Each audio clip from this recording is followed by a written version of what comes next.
deeply inspired by the rewriting of your story with your ex. Thank you for letting us into your stuff and how you apply these teachings in your own life. That's important to me, actually, to be super real with you. So thank you for honoring that. It really gave me a hand to hold on to. I grabbed it and I started to rewrite. Oh, Allana, it's challenging. I barely know how, but I am getting better. Baby steps. Thank you for bringing us deeper into little me while we're facing this. I'm recognizing ways that she speaks to me all day. I feel connected to her more steadily with more ease now. I feel a huge gush of release with this. The pressures I put on myself are dissipating into this extra molecular cosmic space you are giving us and being held in. I found that it hurts to feel the good stuff. It hurts to love sometimes. Worthiness is scary. Until I put it like that in front of me, then it's okay and everything shifts. And I can stand here and I can be with it all. I can hold myself and maybe even shake out some of the trauma release. Are the painful feelings that are coming with this opening into love coming from my defenses, my ego, my resisting, my story of suffering? Will they ever go away? Okay, that's question one. Okay, this is such a super great question. Everything's energy. When trauma happens, disappointment happens, betrayal happens, abandonment happens, we go, ah, and it sticks inside of us, right? It's just energy stuck. And when we start to open our heart and we start to breathe and move the energy and we start to navigate intense emotions and we just really start to let life in us, as us and through us, not just staying in our head, stuff is going to get flushed up. It's getting flushed up so it can be flushed out.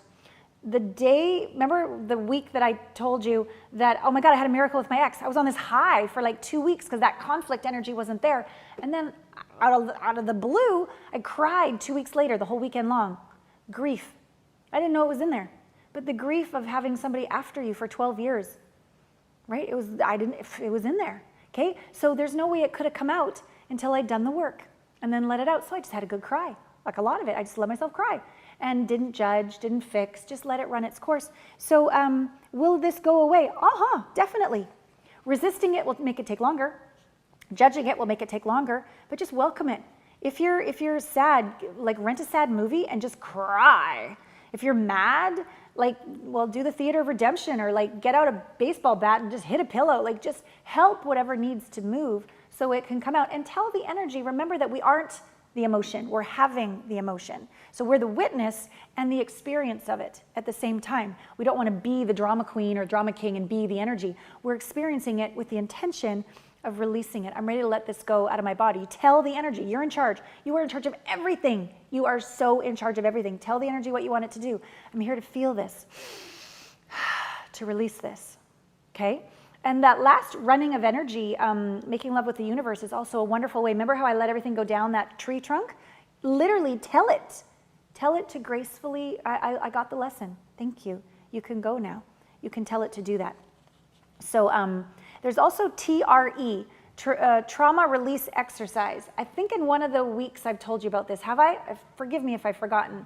You lie on you do all these exercises and you lie on your back and you shake your inner thighs. There's some scientific, they do this with they go into earthquake zones and real crazy shit.